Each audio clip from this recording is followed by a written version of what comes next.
The Married to Addiction podcast is brought to you by Anchor.fm. Have you ever thought about putting a message out into the world? Maybe you've actually thought about doing that through a podcast. I know that I was there at one point a while back, but I thought that there was no way I could ever have a podcast because I thought it was way too complicated, too much tech, too expensive, and all the other things. So I want to tell you just really quickly a little bit more about Anchor, because if you have ever thought about doing a podcast, I promise you it could not be easier through this platform. First of all, it's free. There are creation tools that allow you to record and edit your podcast right from your computer or even your phone. Anchor distributes the podcast for you, so you can be heard on Spotify, Apple Podcast, Google Play, all these other places, and you don't even have to worry about doing the distribution. You can also make money from your podcast with no minimum listenership, so no matter how many people you have, you can monetize it. It is literally everything you need to make a podcast all in one place. So if you have ever thought about potentially having a podcast of your very own, I could not recommend Anchor more highly. So if you want to get started, you can just head to anchor.fm or download the free Anchor app. I promise you, it's way easier than you think.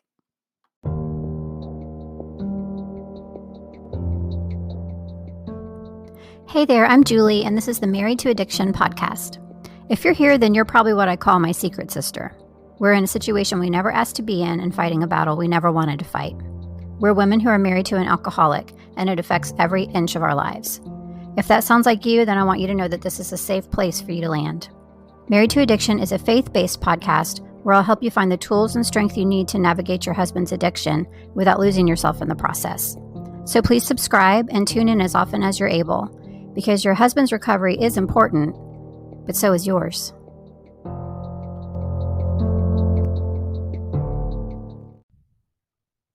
Before we get started today, I wanted to make sure that you knew about my free on-demand workshop that's available right now. That's called 5 Steps to Breakthrough for the Wife of an Alcoholic. This workshop came about because I remember when my husband was deep in the throes of addiction, and I would hear things like I needed to accept the things I can't change and set boundaries and detach with love and all of those concepts. And I remember thinking, there's no way that I can do those things in the midst of this craziness that I'm dealing with right now. And that's not the kind of help I'm looking for.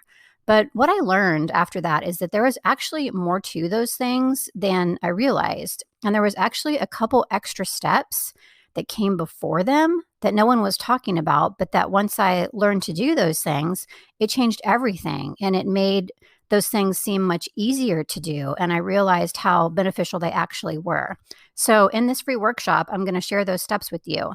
They are steps that bring relief, peace, and healing.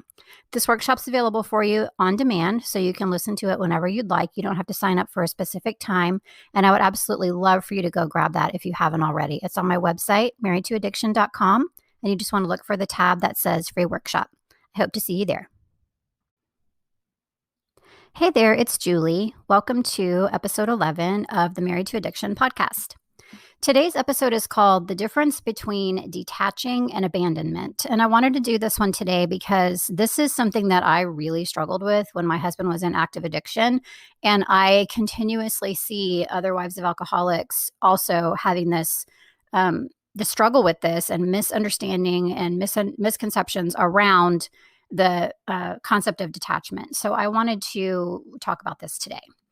I rejected the concept of detachment for a really long time because I was really confused by it and thought it was cruel at the time. I was thinking to myself, why, when my husband is in this state where he needs me the most, why in the world would I detach from him while he's going through this? And how is that even possibly going to help? To me, it kind of felt like I was saying to him, sorry that your life is in a shambles, but I'm going to be over here working on my life and you can just figure it out. I felt like it was abandonment. I didn't feel like it was detaching. I felt like it was just being very cold. And I wanted to share with you today how I ended up reframing it in my mind to where it really made sense to me. So some of the common misconceptions that I hear around detachment, is just that you are completely detaching from the person emotionally, that you're cutting off, you're basically like putting a wall between you and your husband. You're cutting off your feelings. You're cutting off, all emotion and just basically completely just detaching, like you're just, putting a huge wall or drawing a line in the sand between the two of you that just can't be crossed. And I want to, like I said, kind of reframe that for you, because what we're really wanting to do when we're detaching, and it's called detach with love for a reason. And again, I didn't understand how that could even be a thing until I started thinking about it this way. What we're needing to detach from, and what we're wanting to detach from, is the addiction and our obsession with the addiction. So if you're like me, if your husband is in active alcoholism, you are probably trying to fix it. You're probably trying to control it. You're probably trying to figure it out. You're probably trying to do whatever you can do to change it and to just, correct the problem, because it's such a painful problem in your life. You're probably making it an idol in your life. I know it sure was for me. There wasn't much else that mattered in my life at that point, at that time, when my husband was in active addiction, than him getting sober. Like, that was really the only thing that I cared about. And I was fixated on it. I was letting it control my life.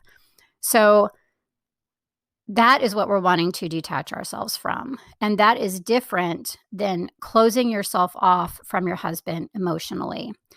This can be really, really hard to do if you are trying to stay in control. Because if you are staying in that pattern of being so wrapped up in the addiction and trying to fix it and trying to change it, and, marking the bottles and following him and checking receipts and, threatening and doing all the fighting and doing all the things that comes with, codependency, basically, and letting this obsession with alcohol and with his addiction control you, if you are staying in that spot, it's really hard to detach, because that's who you are right now. Like, you are the addiction. You are obsessed with it. You are, you're just as addicted to his addiction as he is to the alcohol. And so if you stay in that spot, it's it's almost impossible to detach in a healthy way. Once you learn to set that down, and once you realize that that's unhealthy, and once you realize that that's not helping anybody, and that that's not going to fix the situation, and most importantly, that God is in charge of fixing your husband, not you, detaching is much easier. Because what you're basically doing is you're now realizing, this is between my husband and the Lord, and I'm setting this down at his feet to fix it. It's not my responsibility to fix it. So that right there is detaching. You've detached from the addiction. You've detached from the way that it's affecting your life. You've detached from the obsession and the feeling of panic that you stay in 24/7. And you've realized that it's God's. You're giving it to God. The other thing that can really help with detachment, and this is going to sting a little bit, but I want you to know that when you are in fix it mode and in controlling mode, and I am raising my hand that I was right there with you for so long. I was right there with you, especially because I'm a control freak by nature and a fixer and a planner. And, whenever there's been a problem in my life, I've just been, or, even the life of somebody else close to me, I've just kind of been like, okay, let's figure out a solution. What can we do? How can we fix this? That has been my MO for as long as I can remember. And so, of course, for me, it was totally natural with this to just, okay, I'm just going to figure it out. Let's just figure out how I can get him sober. And now, being on the other side of it, I realized that I couldn't. Like, there's nothing that I could have done that would have fixed it. So that's, once you realize that you're getting in the way by being that way, that's a big one. You are hindering your husband's recovery, and you are getting in the way of God being able to work in his life. That was a really huge light bulb for me. I kind of felt like at the end of it, when I came to the end of myself, and that day that you probably heard me talk about, when I was in the shower, standing under a water as hot as I could stand, just absolutely at the end of my rope, at the end of myself, just tapped out. Like, I had nothing left, you guys. when I tell you I had nothing left, I had nothing left.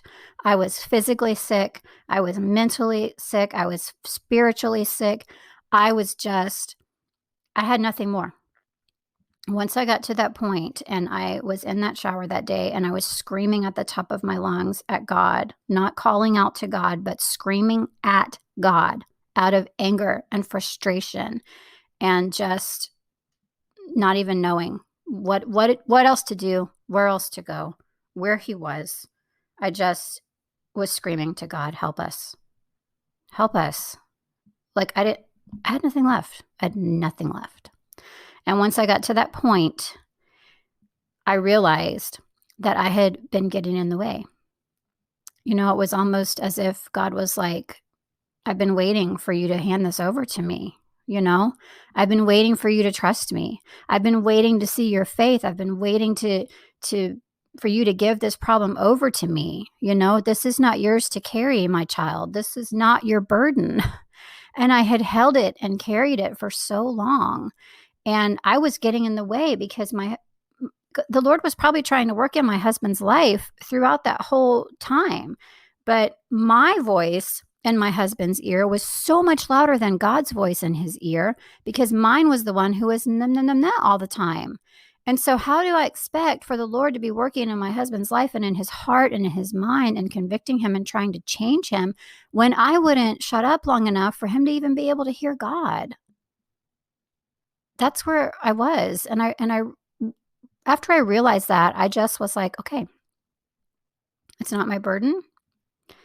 It's not mine to fix. And I gave it over to God. And that's when everything changed. It wasn't instantaneous, but that was a real crucial turning point in my life and in my husband's life. So that's a big part of detachment because when you realize that you're getting in the way, when you realize that you're hindering your husband's recovery, when you realize that God is in charge of fixing it and you are not in charge of fixing it, then detachment is a lot easier because now it's not like I'm having to set something down that I really want to keep hold of. And it feels impossible to put this down because I want it. I need to have control of this. You're realizing that you don't need to have control of it. You don't want to have control of it, that it's doing damage for you to try to keep control of it. It's way easier to set it down then, right? So I hope that helps to reframe it for you a little bit. That was so monumental for me when I figured those things out and just being able to look at it from a completely different place of I'm detaching from the addiction. I'm detaching from my obsession with the addiction. I'm detaching from my need to fix the addiction. I'm detaching from trying to rely on myself and not giving God his place in this. That felt so much easier to me and felt like it made so much more sense than the way that I was originally framing it in my mind of I'm abandoning my husband emotionally when he needs me the most, which is absolutely not the case.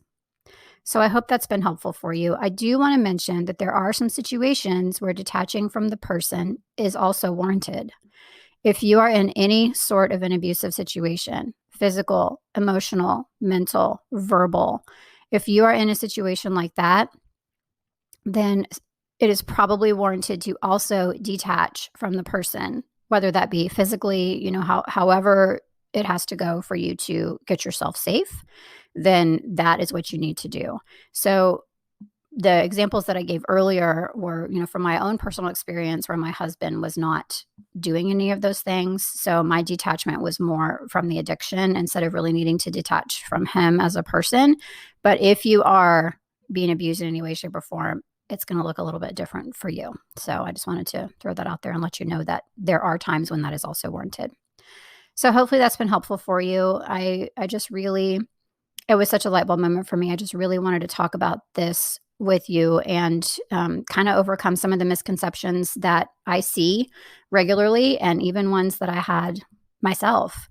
And once you learn that detachment is not only in your best interest, but in your husband's best interest, it makes it a lot easier. So I hope that's been helpful for you. As always, thank you so much for being here, and I'll see you next time.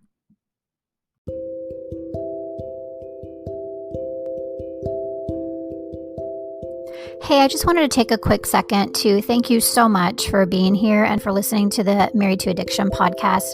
I really hope that it's blessing you. If you are enjoying the podcast, can I ask you a quick favor?